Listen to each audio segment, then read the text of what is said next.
Hello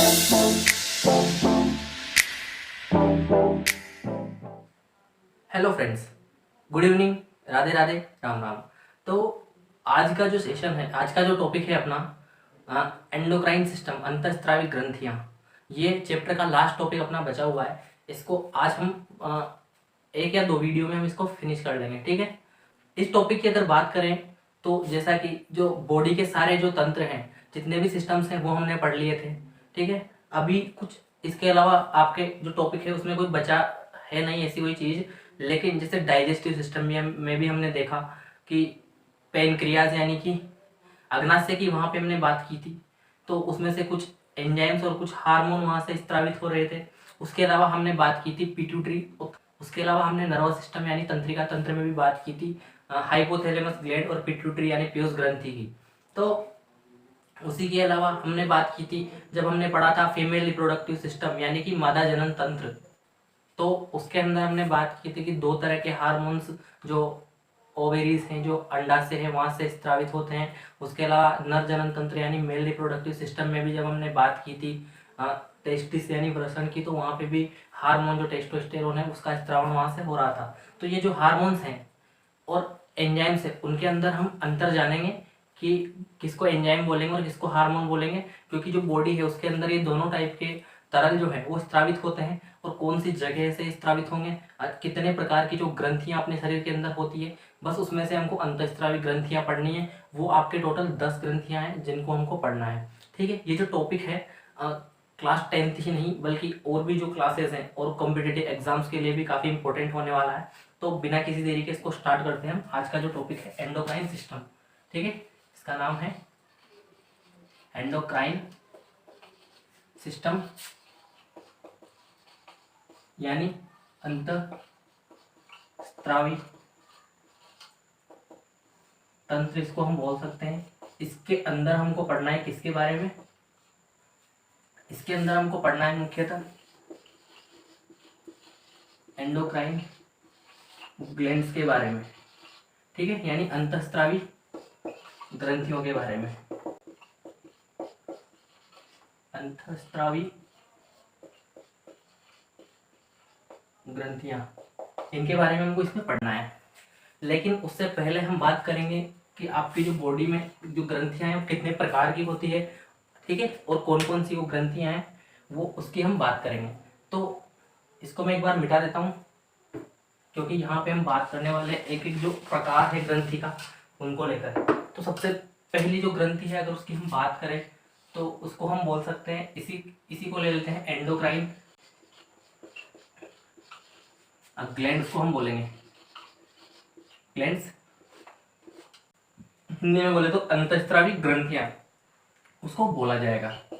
इसकी अगर बात करें तो होता क्या है कि 3 प्रकार की हमको पढ़नी है ग्लैंड्स, एंडोक्राइन यानी अंतःस्रावी, एक्सोक्राइन यानी बाह्यस्रावी, और मिक्स जो दोनों से मिलकर बनती है उसको हम मिक्स ग्लैंड बोलते हैं। तो एंडोक्राइन ग्लैंड्स की अगर हम बात करें तो सबसे पहली जो मेन बात है वो कि जो इसका फ्लूइड जो होगा, इससे सीक्रेट जो होगा, जो तरल स्त्रावण जो होता है, ठीक है, उसको हम क्या बोलते हैं, इसको हम बोलेंगे हार्मोन, ठीक है, इसको बोलते हैं हार्मोन्स। हार्मोन इसके स्त्रावण को बोला जाता है, यानी कि इसके अंदर जो फ्लूइड निष्कासित होगा इन ग्लैंड्स के द्वारा उनको बोला जाता है हार्मोन। दूसरी जो चीज है, ये जो ग्लैंड है, ये जो ग्रंथियां हैं, ये होती है नलिका विहीन, ठीक है। इंग्लिश में अगर इनको बोले तो ये होती है डक्ट लेस ग्लैंड्स। अब इसकी अगर मैं आपको बताऊं बात तो होगा क्या, डक्टलेस का मतलब है नलिका विहीन, का मतलब है कि इनके पास नलिकाएं नहीं होगी। जैसे कि ये एक ग्लैंड है पिट्यूटरी ग्लैंड, एक प्रकार की एंडोक्राइन ग्लैंड है, ठीक है। ये डायरेक्ट जो अपना हार्मोन है यानी कि जो अपना तरल पदार्थ उसको हम हार्मोन बोलेंगे। एंडोक्राइन यानी अंतःस्रावी ग्रंथियों के अंदर जो इस तरल पदार्थ का स्त्रावण होता है उसे हम हार्मोन बोलेंगे, ठीक है। हमेशा आप याद रखना, मैं हार्मोन शब्द का उपयोग करूंगा। इसके पास कोई नलिका नहीं होगी, कोई डक्ट नहीं होगी। अपने जो ये जो हार्मोन है जिस भी अंग तक पहुंचाना है उसके लिए कोई डक्ट का इस्तेमाल यानी कोई नलिका का इस्तेमाल नहीं होगा। डायरेक्ट जो है ये ब्लड से, यानी रक्त में ये मिल जाएगा, ये हार्मोन डायरेक्ट रक्त में मिल जाएगा, यानी कि इसका जो स्थानांतरण होता है, स्थानांतरण जो होता है लक्ष्य अंग के पास, यानी जहां पे वो हार्मोन पहुंचाना है जिस अंग के पास, वहां तक जो इसका स्थानांतरण होता है ब्लड के द्वारा होता है। ठीक है, ठीक है, ब्लड में मिलकर हो जाता है। ठीक है, अब जो मैं बात करूं आपसे कि ये जो हार्मोन्स हैं, यानी कि इनके ये जो ग्लैंड्स हैं इनका काम क्या है, तो अगर इनके कार्य की हम बात करें और फिर इनके कुछ उदाहरण भी हम देखेंगे जो हमको देख रहे हैं कि कौन कौन सी ग्लैंड्स हैं जो एंडोक्राइन ग्लैंड्स होती हैं। तो कार्य की अगर बात करें तो एक उपापचयी कार्य को ये संभालता है। ठीक है, मेटाबॉलिज्म इसको बोलते हैं, मेटाबॉलिक एक्टिविटीज। इसके अलावा उपापचय हो गया, इसके अलावा प्रजनन, संवेग, ये सब का जो कंट्रोल है, ये जो सब चीजें हैं इनका जो कंट्रोल है, नियंत्रण है, वो एंडोक्राइन ग्लैंड्स देखती हैं। ठीक है, ये आपको समझ में आएगा, इसको आप एक बार नोट कीजिए। फिर हम देखते हैं कि इसके अंदर कौन कौन सी ग्लैंड्स हमको पढ़नी है, क्योंकि जो मेन जो टॉपिक है आपका वो है एंडोक्राइन सिस्टम, उसके अंदर सिर्फ एंडोक्राइन ग्लैंड्स के बारे में हमको पढ़ना है। तो इसको आप एक बार नोट कीजिए, फिर मैं 10 टोटल ग्लैंड्स आपको पढ़नी है, उनके नाम मैं आपको यहाँ बता दूंगा, फिर एक एक करके उनको हम पढ़ेंगे। ठीक है, तो ये आपने नोट किया होगा। किसी ने नोट नहीं किया तो फिर वो वीडियो पॉज करके भी नोट कर सकता है। तो 10 जो ग्लैंड पढ़नी है हमको, सबसे पहले पढ़नी है हाइपोथैलेमस। पहले मैं एक बार नाम लिखता हूँ, फिर मैं पोजीशनिंग बताऊंगा आपको एक मॉडल के रूप में कि कहाँ पे कौन कौन सी जो ग्लैंड है वो प्रेजेंट होती है। दूसरी है पिट्यूटरी, ठीक है। तीसरी है दो, ठीक है, पीनियल, ठीक है, पीनियल ग्लैंड, इसको हिंदी में बोलते हैं पीयूष ग्रंथि, ठीक है, इसको हिंदी में पीनियल बोला जाता है। चौथी जो ग्लैंड है उसकी अगर हम बात करें जो आपको यहाँ पे पढ़नी है तो वो है थायराइड, ठीक है, हिंदी में भी थायराइड ही बोलेंगे, थायराइड, ठीक है। 4 ग्लैंड इधर हमने देख, 5वीं जो ग्लैंड है उसका नाम है पैरा थायराइड, इसका भी जो नाम है पैराथायराइड ही है। 6ठे नंबर पर जो है उसका नाम है थाइमस। 7वें नंबर पर जो है, इनके हिंदी और इंग्लिश में दोनों में सेम नाम है तो कंफ्यूज होने की जरूरत नहीं है, ठीक है। थाइमस हो गया। पेनक्रियाज, पेनक्रियाज जो है, ठीक है, अग्नाशय, अग्नाशय जो है एक ऐसी ग्रंथि है जो एंडोक्राइन यानी अंतःस्रावी भी है और बाह्य स्रावी भी है, क्योंकि इसके द्वारा हार्मोन और एंजाइम 2 तरह के जो तरल है वो स्रावित किए जाते हैं, उनकी हम बात करेंगे भी, क्योंकि एक प्रकार की मिक्स ग्रंथि ये कहलाती है। और है टेस्टिस, और 9वें नंबर पर है ओवेरी, इनको वसन बोलते हैं, और इनको बोलेंगे अंडाशय, ठीक है। और 10वें नंबर पे जो बची हुई है एक जो ग्रंथि है एड्रेनल, एड्रेनल, और इसको बोलते हैं अधिवृक्क, क्योंकि ये वृक्क यानी किडनी के ऊपर पाई जाती है, तो एड्रेनल इसको बोलेंगे। तो ये आप नोट कीजिए इनके नाम। एंडोक्राइन जो ग्लैंड्स है, अंतःस्रावी जो ग्रंथियां हैं, उनके अंदर कौन कौन सी है, 10 प्रकार की ग्रंथियां आती है, ठीक है। अब इनको पोजिशनिंग के हिसाब से यहाँ पे मैं आपको मॉडल पे बता दूंगा। तो सबसे पहले अगर मैं आपको बताऊं जो हाइपोथैलेमस है, हाइपोथैलेमस की अगर बात करें तो यहाँ पे ये मॉडल आपको दिख रहा होगा। हाइपोथैलेमस की अगर हम बात करें तो ये जो है, ठीक है, हाइपोथैलेमस दिख रहा है आपको। हाइपोथैलेमस हमने ब्रेन में यानी नर्वस सिस्टम में पढ़ा था, जो कि उपस्थित था मस्तिष्क के अंदर। तो ये जो मस्तिष्क दिख रहा है आपको, ठीक है, यहाँ पे उपस्थित है हाइपोथैलेमस। और हाइपोथैलेमस का जो हाइपोथैलेमस की जब हमने बात की, ठीक है, तो हाइपोथैलेमस जो है थैलेमस के पास उपस्थित होती है और अग्र मस्तिष्क का हिस्सा है, उसके बारे में हम डिटेल में पढ़ेंगे जब अभी पॉइंट वाइज इनको लेके चलेंगे। दूसरी है पिट्यूटरी, वो भी मस्तिष्क में उपस्थित होती है। तीसरी अगर बात करें पीनियल ग्लैंड की, जो भी थैलेमस के जस्ट पीछे उपस्थित होती है, जो भी मस्तिष्क में यानी इस वाले भाग में उपस्थित होती है, ठीक है, दिख रहा है आपको ये बात, यहाँ पे उपस्थित होती है। फिर है थायराइड ग्लैंड। थायराइड जो है ये होती है गले में उपस्थित, ठीक है, गला दिख रहा है आपको, गले में वाले भाग में बिल्कुल सामने सामने जो है वो उपस्थित होती है, ठीक है, एच आकार की होती है थायराइड। फिर है पैराथायराइड। पैराथायराइड की अगर हम बात करें, जो थाइमस है, गले का जो भाग है, ठीक है, थाइमस के जस्ट पीछे उपस्थित होती है, पैराथायराइड ग्रंथि, ठीक है। तो ये आपको समझ में आया। अब अगर हम बात करें थाइमस की, तो जो थाइमस है, ठीक है, थाइमस कहाँ पे उपस्थित होती है? अगर इसकी बात करें हम, तो जो अपना हार्ट है, ठीक है, हृदय होता है यहाँ पे लेफ्ट साइड में होता है, ठीक है, तो वहीं की उसके पास ही जस्ट उपस्थित होती है अपनी थाइमस।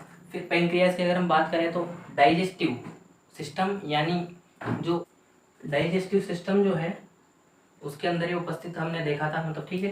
तो जो अपनी एब्डोमिनल केविटी है, जैसे कि मॉडल में अगर हम बात करें, तो एब्डोमिनल केविटी जो है, ठीक है, ये वाला जो हिस्सा है, एब्डोमिनल केविटी वाला जो हिस्सा है, यहाँ पे उपस्थित होती है पेनक्रियास, ठीक है। एब्डोमिनल केविटी को हिंदी में हम बोलेंगे उदर गुहा, ठीक है, उदर गुहा होती है वहाँ पे। टेस्टिस और ओवरी, ये हमने पेल्विक रीजन, यानी कमर के जो बीच वाला मतलब कमर जो है वहाँ पे जो हिस्सा है, तो पेल्विक रीजन यानी श्रोणी भाग उसको हम बोलेंगे हिंदी में, वहाँ पे उपस्थित होते हैं दोनों, मेल और फीमेल अलग अलग में उपस्थित। एड्रेनल की अगर हम बात करें, तो किडनी जो है, जैसे कि जो अपनी जो रीढ़ की हड्डी है उसके दोनों तरफ कमर के उस भाग के जस्ट ऊपर, ठीक है, तो वो उपस्थित जो किडनी है, तो किडनी के जस्ट ऊपर पाई जाती है एड्रेनल ग्रंथि, ठीक है। तो इनको आप नोट कीजिए, ठीक है।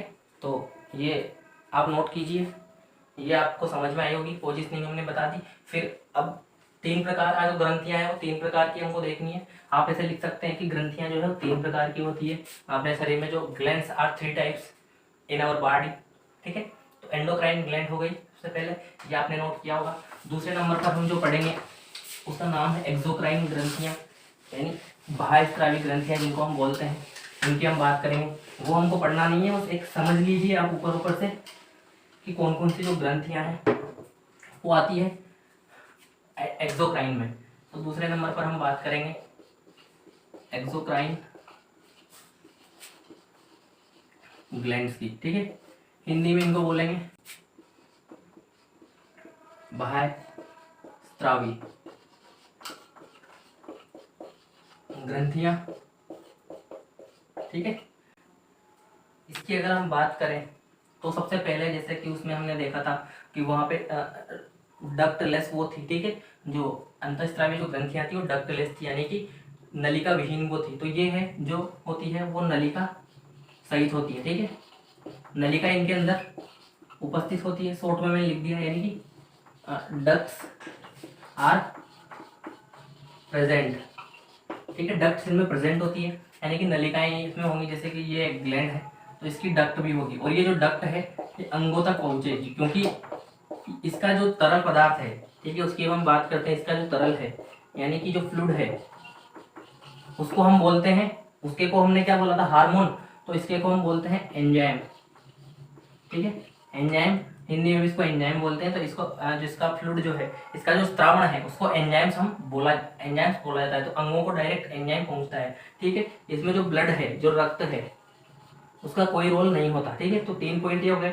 चौथे की अगर हम बात करें, इसके जो एग्जांपल्स हैं कौन कौन सी ग्लैंड्स में आती हैं, तो वो है लीवर, हिंदी में बोलते हैं इसको यकृत, ठीक है। इसके अंदर आ गई टीयर ग्लैंड्स, यानी कि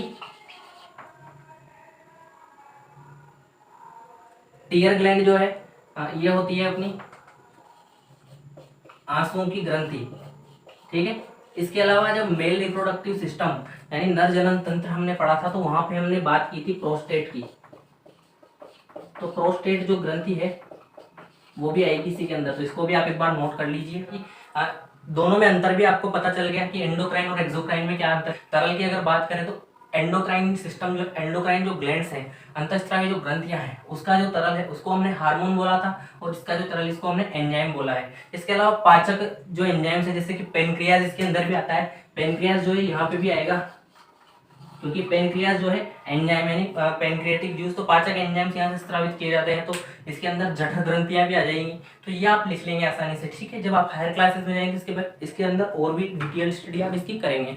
तो ये आप देख लीजिए, इसको आप नोट कर लीजिए, ठीक है। इससे आपका काम आसानी से बन जाएगा, और कॉम्पिटिटिव एग्जाम्स के लिए भी यहाँ से उनका भी काम जो है आसानी से हो जाएगा। अब हम बात करेंगे अगर ये आपने नोट कर लिया, तो अब हम बात करते हैं थर्ड जो है मिक्स ग्लैंड, यानी कि जो दोनों है एंडो और एक्सोक्राइन ग्लैंड्स जो है दोनों मिलकर जिस भी ग्रंथि में उपस्थित होती है, दोनों ये लक्षण, ठीक है, जो एंजाइम और हार्मोन दोनों का स्त्रावण करेंगे, यानी कि उनको हम बोलेंगे मिक्स्ड ग्लैंड। तो थर्ड नंबर पे हमको पढ़ना है मिक्स ग्लैंड, मिक्स ग्लैंड्स। तो मिक्स ग्लैंड की अगर हम बात करें तो इसको हिंदी में हम क्या बोलेंगे, मिश्रित ग्रंथि। ठीक है, मिश्रित ही हो जाएंगे ना दोनों मिलके, जिसमें दोनों का मिश्रण है, मिश्रित ग्रंथि। तो इसकी अगर हम बात करें तो मैं डायरेक्ट एग्जांपल पे आपको ले चलता हूँ। इसका जो एग्जांपल है पैंक्रियाज। ठीक है, और हिंदी में इसको बोलते हैं अग्न्याशय। ठीक है, हिंदी में इसका नाम है अग्न्याशय। क्योंकि क्या होता है यहाँ पे, एक तो ये जो है, एक तो हार्मोन स्त्रावन करता है, दूसरा जो है ये स्त्रावन करता है एंजाइम।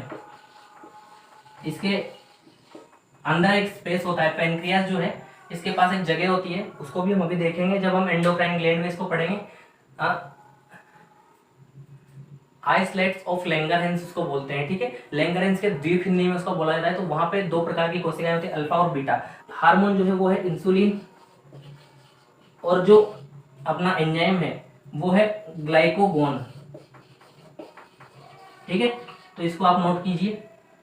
तो ये एक एग्जांपल है इसका, यानी कि इसके पास डक्ट भी है और डक्ट नहीं भी है। डायरेक्ट ब्लड जो है उसमें से तो इंसुलिन का स्त्रावन होगा और ग्लाइकोगोन का डायरेक्ट स्त्रावन होगा, उसको भी हम देख लेंगे। तो इसको आप नोट कीजिए। ठीक है, अब हम पढ़ेंगे एक एक जो ग्लैंड है अपनी एंडोक्राइन सिस्टम में, एंडोक्राइन ग्लैंड जो है उसको हम देखेंगे। तो इसको आप नोट कीजिए।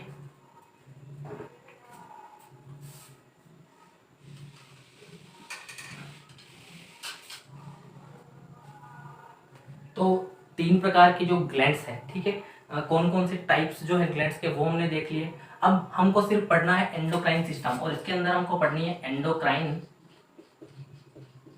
ग्लैंड्स। ठीक है, यानी कि अंतःस्रावी ग्रंथियां सिर्फ हमको यहाँ पे पढ़नी है।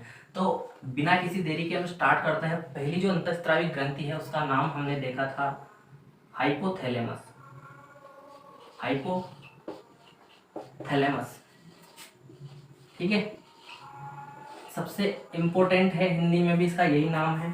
ठीक है, मोस्ट इम्पोर्टेंट है, आप लगा लीजिए। तो सबसे पहले अगर हम बात करें तो डायरेक्ट हम देखेंगे कि सुपर मास्टर ग्लैंड इसको हम बोलते हैं। ठीक है, सुपर मास्टर ग्लैंड्स को क्यों बोलते हैं, क्योंकि जो मास्टर ग्लैंड है पिट्यूटरी ग्लैंड प्यूस ग्रंथि, जिसको हम मास्टर ग्लैंड बोलते हैं, सभी जो ग्लैंड्स हैं, सभी जो ग्रंथियां हैं जिसको कंट्रोल करती है, तो उसको कंट्रोल करती है हाइपोथैलेमस। ठीक है, तो इसीलिए इसको सुपर मास्टर ग्लैंड बोलते हैं। क्या करती है ये, कि जो अंग है, जो ऑर्गन्स हैं, जहां से ये मैसेज कलेक्ट करती है पूरे ब्रेन से, हाइपोथैलेमस, और उसके बाद ये मैसेज करती है पिट्यूटरी को कि कौन से अंग को किस हार्मोन की आवश्यकता है। ठीक है, तो फिर उसी हार्मोन को उस अंग से उस जो ग्रंथि है उसके लिए स्त्रावित करवाया जाता है, किसके द्वारा, पिट्यूटरी ग्लैंड के द्वारा। लेकिन सबसे पहला पॉइंट आप लिख सकते हैं, कंट्रोल पिट्यूटरी, यानी कि पीयूष ग्रंथि, पीयूष ग्रंथि का नियंत्रण ये करती है। ठीक है, उसका नियंत्रण ये करेगी। ठीक है, इसके कंट्रोल में है पिट्यूटरी ग्लैंड। ठीक, तो पोजीशन इसकी हमने देख ली थी। जो पोजीशन की अगर हम बात करें तो कहाँ पे ये उपस्थित होती है। ठीक है, तो हिंदी में अगर हम बात करें तो उसको हम बोलेंगे अग्र मस्तिष्क के अंदर, अग्र मस्तिष्क, मस्तिष्क के अंदर, अग्र मस्तिष्क का यानी फोर ब्रेन का ये पार्ट है। ठीक है, और दूसरा नाम अगर इसका मैं बताऊं आपको तो प्रेजेंसेफेलोन इसका नाम है, प्रेजेंसेफेलोन। तो फोर ब्रेन ये है और प्रेजेंसेफेलोन इसको हम बोलेंगे। तो पोजीशन की बात हो गई। अब ये जो है पिट्यूटरी को, पिट्यूटरी जो ग्रंथि है, पीयूष जो ग्रंथि है, उसको कंट्रोल करने के लिए दो तरह के हार्मोन यहाँ से स्रावित होते हैं। दो हार्मोन ये स्रावित करती है। ठीक है, तो उसको हम देख लेंगे। पहला जो हार्मोन है मैं यही लिख देता हूँ। ठीक है, उसका नाम है रिलीजिंग, रिलीजिंग हार्मोन इसको हम बोलेंगे। ठीक है, रिलीजिंग हार्मोन, और इसी का जो हिंदी में नाम है मोचक हार्मोन। ठीक है, मोचक हार्मोन इसको हिंदी में बोलते हैं। ठीक है, इसको मोचक हार्मोन या रिलीजिंग हार्मोन इसीलिए बोला जाता है कि ये जो हार्मोन है, जो पीयूष ग्रंथि है उसको, तो आप यहाँ पे लिख लीजिए, हम मोचक हार्मोन जो है, आप पीयूष ग्रंथि को, पीयूष ग्रंथि को स्त्रावन यानी हार्मोन स्त्रावन के लिए प्रेरित करता है। ठीक है, तो ये जो है पीयूष जो ग्रंथि है उसको स्त्रावन के लिए प्रेरित करता है, यानी कि सिक्रेशन, जो हार्मोन है उसका सिक्रेशन के लिए ये प्रेरित यानी कि स्टिमुलेट उसको करता है, ठीक है। एक तो हार्मोन हो गया, इसको आप नोट कर लीजिए। दूसरा हार्मोन में भी ऊपर बता दूंगा आपको, ये आपने नोट किया होगा, तो इसको मैं मिटा देता हूँ। इसकी अगर हम बात करें, दूसरा जो हार्मोन है उसका नाम है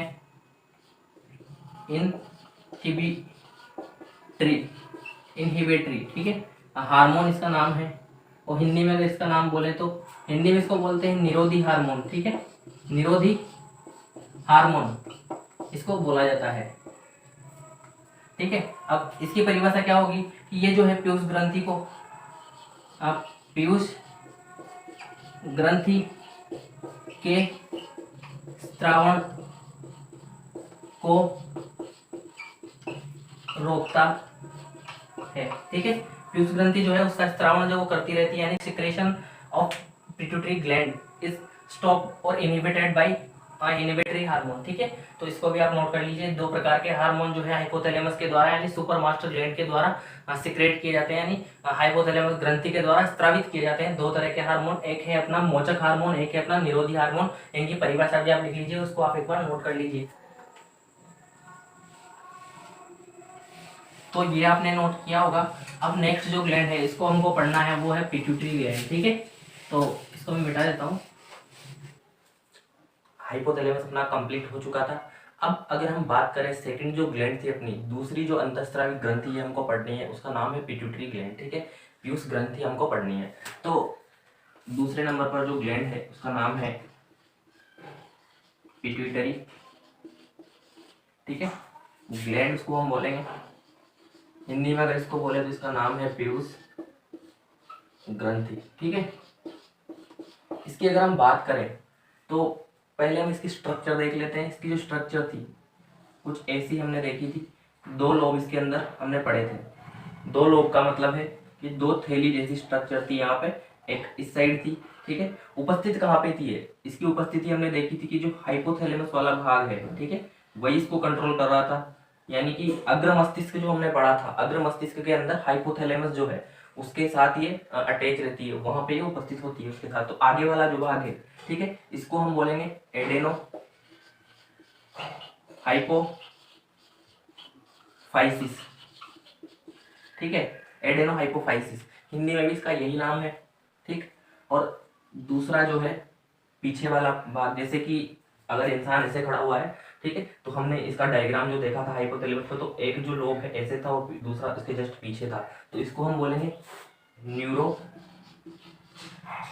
हाइपोफाइसिस। इसका नाम है न्यूरो हाइपोफाइसिस। हिंदी में मैं इनके नाम अगर लिखूं तो आसान है, ज्यादा कोई दिक्कत वाली बात नहीं है। इसको हम बोल सकते हैं अग्र पीयूष, इसको हम बोल सकते हैं अग्र पीयूष। पीछे वाला जो भाग है इसको हम बोल सकते हैं पश्च पीयूष, ठीक है।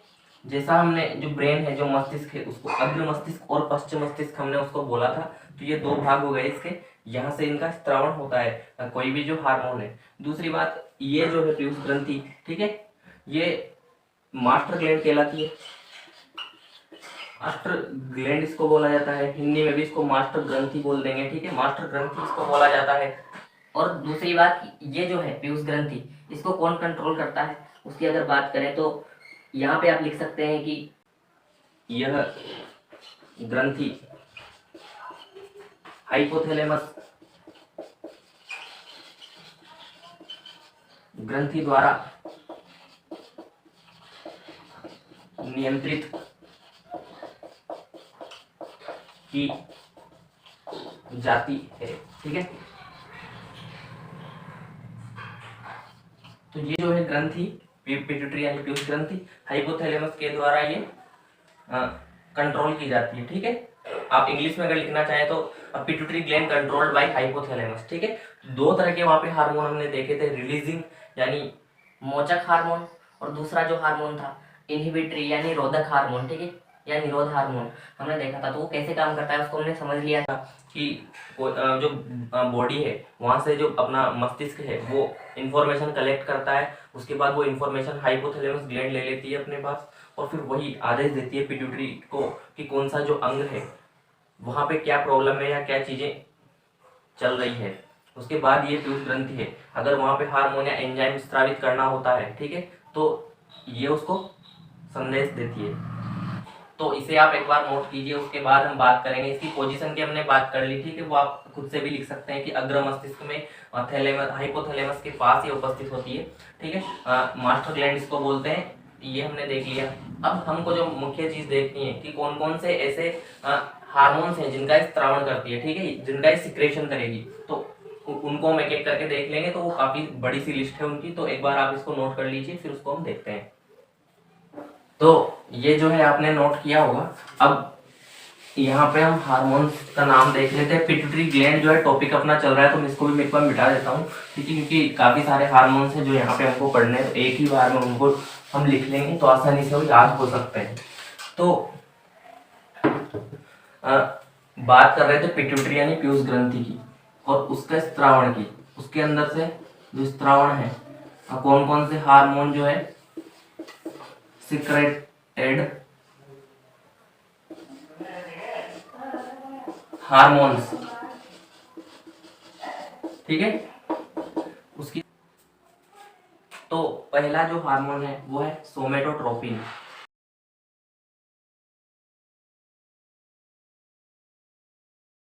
इसको वृद्धि हार्मोन भी इसको बोला जाता है, वृद्धि हार्मोन यानी ग्रोथ हार्मोन इसको बोलते हैं हम, ठीक है, क्योंकि ये जो अपनी ग्रोथ है उसको ये प्रेरित करता है, उसको स्टिमुलेट करता है। HGH एक हार्मोन है, ह्यूमन ग्रोथ हार्मोन, उसको ये स्टिमुलेट करेगा। तो पिट्यूटरी के द्वारा ये जो हार्मोन है ये स्त्रावित किया जाएगा, और फिर ये जो हार्मोन है ये कोई भी जो ग्रंथि है उसको स्टिमुलेट करता है नया हार्मोन स्त्रावित करने के लिए, ठीक है। दूसरा जो हार्मोन है उसका नाम है प्रोलैक्टिन। हिंदी और इंग्लिश में इनके यही नाम है, ठीक है।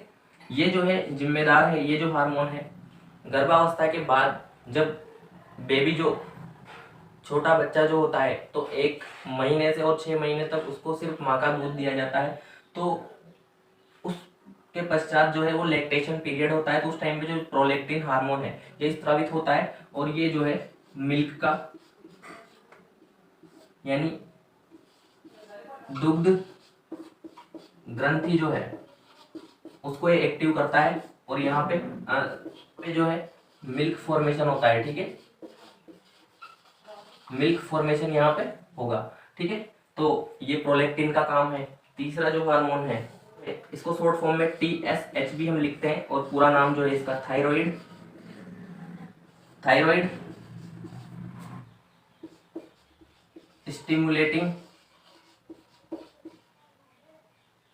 स्टिमुलेटिंग हार्मोन इसको हम बोलते हैं। स्टिमुलेटिंग का मतलब है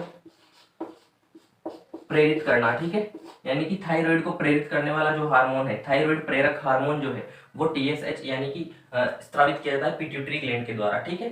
चौथा जो हार्मोन है उसकी अगर हम बात करें वो उसका नाम है ऑक्सीटोसिन। कि पिट्यूटरी के द्वारा जो हार्मोन स्रावित किए जाते हैं वो एक्टिव करेंगे और जो ग्लैंड्स हैं उनको, ठीक है, या फिर वो रोकेंगे और जो ग्लैंड्स हैं उनको, यानी कि जो मैसेज है पिट्यूटरी का वो सिर्फ ग्लैंड्स के पास जाता है, और फिर जो ग्लैंड्स हैं वो जो ग्रंथियां हैं वो अपना कार्य करेंगी, वो एक अलग हार्मोन स्रावित करेंगी अगर वो अंतःस्रावी ग्रंथियां हैं, और अगर वो बाह्य स्रावी ग्रंथियां हैं, एक्सोक्राइन ग्लैंड्स हैं, तो वो करेंगी एंजाइम स्रावण, ठीक है, जैसा कि हमने पिछले टॉपिक्स में देखा है। तो ऑक्सीटोसिन जो हार्मोन है वो रेस्पॉन्सिबल है रिलैक्सेशन के लिए, ठीक है, ये अपनी बॉडी को रिलैक्स करता है जब भी कोई प्रॉब्लम होती है, जब भी कुछ ऐसी प्रॉब्लम्स होती हैं। जैसे कि अगर मैं एग्जांपल दूं आपको, तो प्रसव के दौरान यानी कि मदर होती है, ठीक है, तो प्रेगनेंसी के बाद डिलीवरी के टाइम जो पेन होता है तो उसमें भी जो ऑक्सीटोसिन हार्मोन है रिलैक्सेशन का काम करता है, ठीक है, उसको रिलीफ देता है मसल्स को। तो ये हो गया अपना रिलैक्स हार्मोन इसको बोलते हैं, ठीक है, आरामदायक यह हार्मोन होता है। तो ये 4 हार्मोन आप नोट कीजिए। तो ये जो है आप नोट कर लीजिए। 2 हार्मोन अभी और बचे हैं जिनको हम देख लेते हैं। तो ये आपने नोट किया होगा, मैं इनको मिटा देता हूँ। 2 हार्मोन जो बचे हैं, एक तो वेसोप्रेसिन और एक गोनाडोट्रोपिन, ठीक है। 2 हार्मोन यहाँ पे हैं आपके।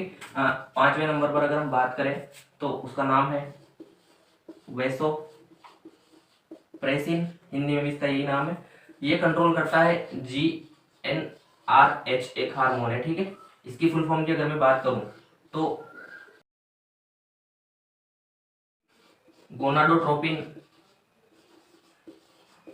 रिलीजिंग हार्मोन इसको हम बोलते हैं, ठीक है। ये जो हार्मोन है GnRH, ये क्या करता है, वेसोप्रेसिन क्या करता है, जब स्टिमुलेट होता है तो जो गोनाड्स होते हैं, गोनाड्स की अगर हम बात करें तो अपने शरीर बॉडी में जो फोलिकल्स है, ठीक है, फोलिकल्स हमने बहुत सारी जगह पढ़े, जैसे कि मेल रिप्रोडक्टिव सिस्टम यानी नर जनन तंत्र और फीमेल रिप्रोडक्टिव सिस्टम यानी मादा जनन तंत्र, जब हमने देखा तो वहां पे फोलिकल्स या पुटिकाओं की बात की हमने, ठीक है, पुटिकाओं की वहां पे हमने बात की। तो ये जो फोलिकल्स है इनको स्टिमुलेट करता है, ठीक है, और इनमें से जैसे कि मेल की अगर बात करें तो वहां से जो स्पर्म्स है वो का फॉर्मेशन करेंगे, फीमेल्स की अगर बात करें तो एग फॉर्मेशन वहां पे होगा। उसके अलावा और भी जो गोनाड्स होते हैं, गोनाड्स मतलब होता है फोलिकल्स को ही हम गोनाड्स एक तरह से देख सकते हैं, ठीक है, थैली जैसी स्ट्रक्चर वो होती है तो उसको हम गोनाड्स बोलते हैं। तो जो गोनाडोट्रोपिन रिलीजिंग हार्मोन है तो वो वसोप्रेसिन जैसे ही रिलीज होता है तो जो गोनाड्स हैं वो ये जो हार्मोन है इसको स्टिमुलेट करती है, और इससे क्या होता है कि जो गोनाड्स हैं उनमें संकुचन होगा और वहां से जो है जो एग है या स्पर्म है वो बाहर आ जाएगा, ठीक है। तो इसको भी नोट कीजिए। अब लास्ट जो हार्मोन है उसको एक बार नोट कीजिए। लास्ट जो हार्मोन है जिसका नाम है गोनाडोट्रोपिन हार्मोन, तो उसका भी यही काम है, अगर आप लिखना चाहें तो लिख लीजिएगा, वरना मैं यहीं पे बता देता हूँ। जो लास्ट 6th नंबर का जो हार्मोन है वो यही है, ठीक है, गोनाडोट्रोपिन हार्मोन, ठीक है। और इसका क्या काम है, जैसा मैंने बता दिया, इससे ये एक्टिव होता है, फिर गोनाडोट्रोपिन अपना काम करेगा, जो गोनाड्स है उनको संकुचित करेगा, ठीक है, जो फोलिकल्स है उनको, और फिर वहां से जो है जो भी उसके अंदर फ्लूइड या कुछ है या फिर कोई सेल्स हैं तो वो बाहर आ जाएंगे। तो ये ऐसे काम करता है, तो ये नोट कीजिए।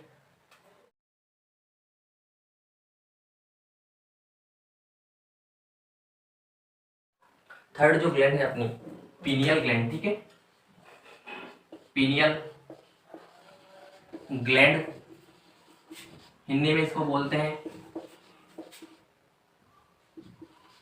पीनियल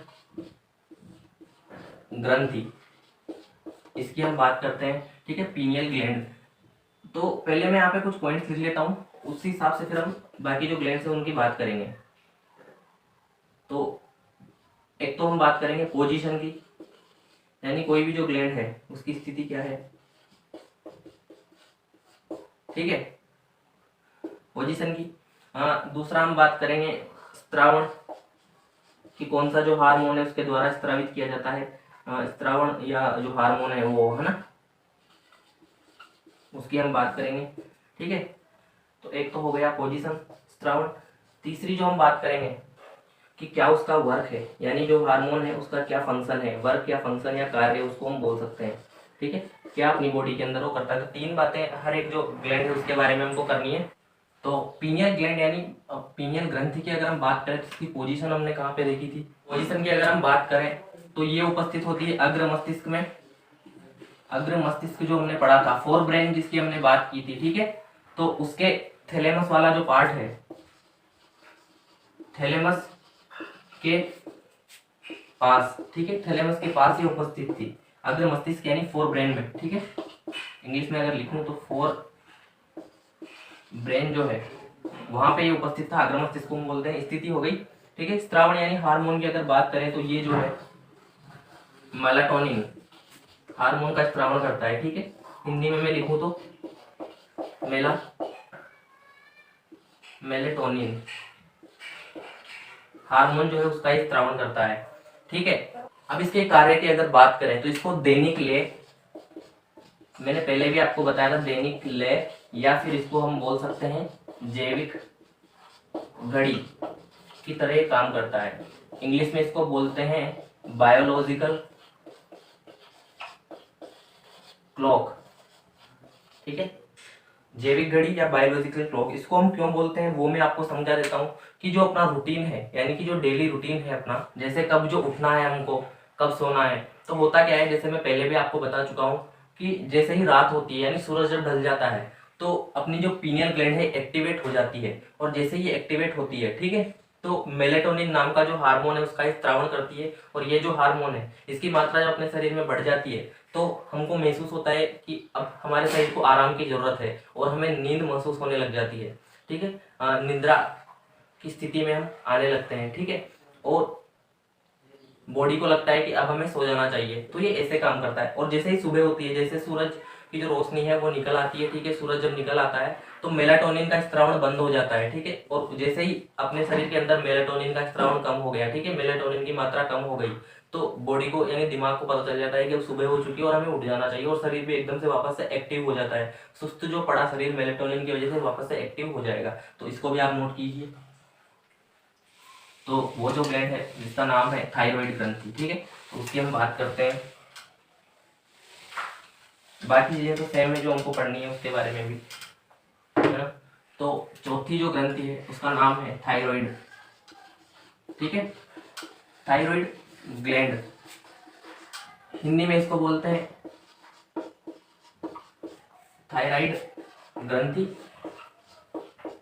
ठीक है। थायराइड ग्रंथि इसको बोला जाता है। तो इसकी अगर हम बात करें, इसकी पोजीशन जो है वो होती है, जो श्वास नली है, श्वास नली जो है अपनी, इसको इंग्लिश में बोलते हैं ट्रेकिया। ट्रेकिया जो है उसके दोनों तरफ ये उपस्थित होती है, ठीक है, के दोनों ओर ये उपस्थित होती है। स्ट्रक्चर में बना के दिखा दूं आपको कि जैसे यहाँ पे बना देता हूँ, जैसे ये अपनी है ट्रेकिया, ठीक है। ये ऊपर तो जाएगी फेरिंग्स लेरिंग्स से होते हुए और नीचे जाएगी लंग्स में, ठीक है।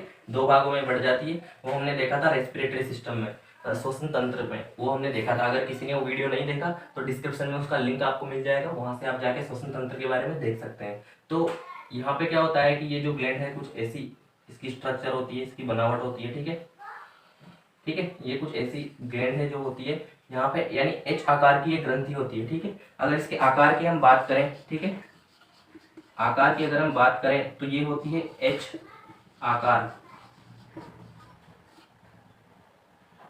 एच शेप की होती है, ठीक है। ये ग्रंथि जो है वो आपको दिख रही होगी, एच आकार की है। इसके हार्मोन की अगर हम बात करें तो ये जो हार्मोन है वो होता है थायरोक्सिन, ठीक है। थायरोक्सिन हार्मोन का स्त्रावण करता है। हार्मोन्स और ग्लैंड्स के नाम जो है हिंदी और अंग्रेजी में सेम है। अगर किसी ग्लैंड का अलग नाम होगा तो मैं आपको स्पेशली बता दूंगा, ठीक है। इसको हम थायरोक्सिन ही बोलेंगे। करें कार्यों की, तो ये एक तो आरबीसी जो हमने पढ़ा था जब हमने ब्लड वाला चैप्टर पढ़ा था, रक्त परिसंचरण तंत्र जब हमने पढ़ा था, ठीक है, तो उसमें ब्लड यानी रक्त के बारे में हमने काफी सारी चीजें पढ़ी थी। अगर वो वीडियोस भी आपको देखना है तो फिर डिस्क्रिप्शन बॉक्स में जाइए और वहां पे आपको उसका भी लिंक अवेलेबल करवा दिया गया है। तो आरबीसी जो है रेड ब्लड सेल जिनको हमने बोला था आरबीसी को, ठीक है, तो इनका निर्माण यहाँ पे एक तो ये करती है, ठीक है। वैसे अस्थि मज्जा में इनका निर्माण होता है, लेकिन समटाइम्स आरबीसी का फॉर्मेशन ये करती है।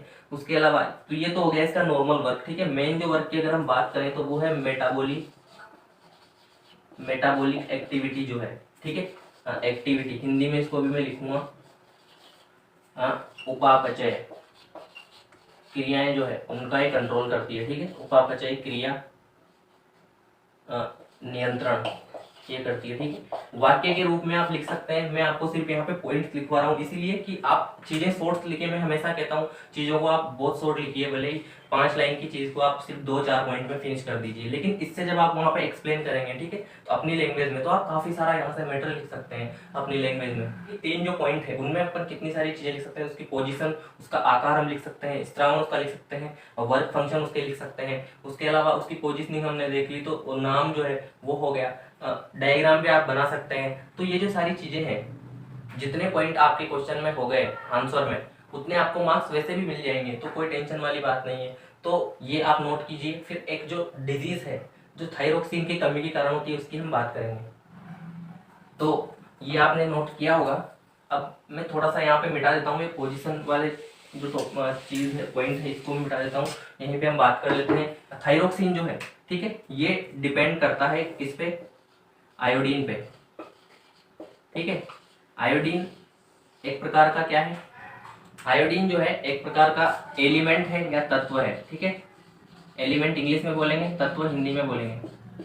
ये एक तत्व है। आवर्त सारणी जब हम पढ़ेंगे तो वहां पे इसके बारे में हम और एक्सप्लेन करके उसको तत्व के रूप में हम पढ़ेंगे। यहाँ पे हम बात करते हैं आयोडीन की। तो एक प्रकार का जो तत्व है ये उपस्थित किसके अंदर होता है, सॉल्ट के अंदर, यानी लवण जो है,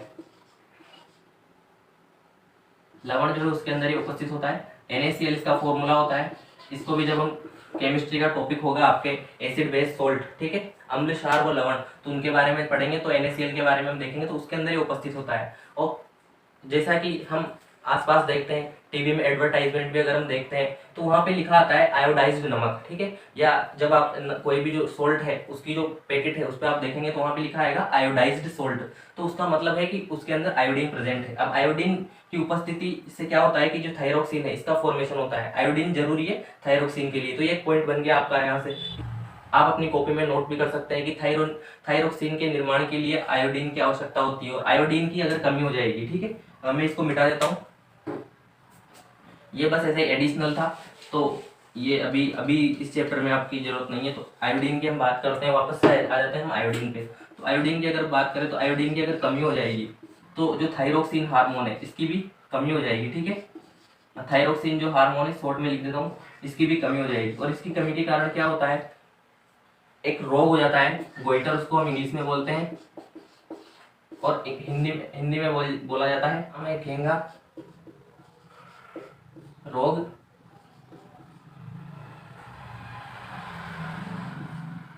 या गलगंड भी इसको बोलते हैं, ठीक है, गलगंड रोग भी इसको हम बोलते हैं। तो ये हो गया इसका हिंदी नाम गोइटर। इसमें क्या होता है, इसकी अगर मैं विशेषता बताऊं गोइटर की, तो इसके अंदर जो गला है सूज जाता है, गले का सूज जाना इसका लक्षण है, ठीक है। ऐसा क्यों होता है, होता क्या है कि जब थायरोक्सिन यानी आयोडीन की कमी होने के बाद शरीर में थायरोक्सिन का निर्माण नहीं होता, और उसके कारण जो थायराइड ग्रंथि है वो बड़ी हो जाती है, ठीक है, इसके अंदर एनलार्जमेंट ये इसके अंदर हो जाता है, यानी लार्ज होती जाती है, तो उससे अपना जो गला है उसमें सूजन आ जाती है, तो इसको भी आप नोट कीजिए, ठीक है। तो आज के लिए जो है ये सफिशियंट है, इसको आप याद कीजिए, 2-3 बार आप इसको जैसे ही देखेंगे तो आपको आसानी से याद हो जाएगा। और अगर आपको चीज़ें समझ आई है तो वीडियो को एक बार और देखिए, रिपीट कीजिए, तो उससे भी आपको बिल्कुल क्लियर हो जाएगा और दिमाग में एकदम फिट हो जाएगा। बाद में एग्जाम हो तो आप इसको पढ़ सकते हैं आसानी से, और नोट्स प्रिपेयर करते जाइए साथ के साथ। तो इसको नोट कर लीजिएगा। अब जो बची हुई जो ग्लैंड्स हैं उनको हम नेक्स्ट क्लास में पढ़ लेंगे, और नेक्स्ट क्लास में जो है आपका चैप्टर है ये फिनिश हो जाएगा, चैप्टर 2। फिर हम बात करेंगे चैप्टर 3 की। अब मिलते हैं नेक्स्ट क्लास में।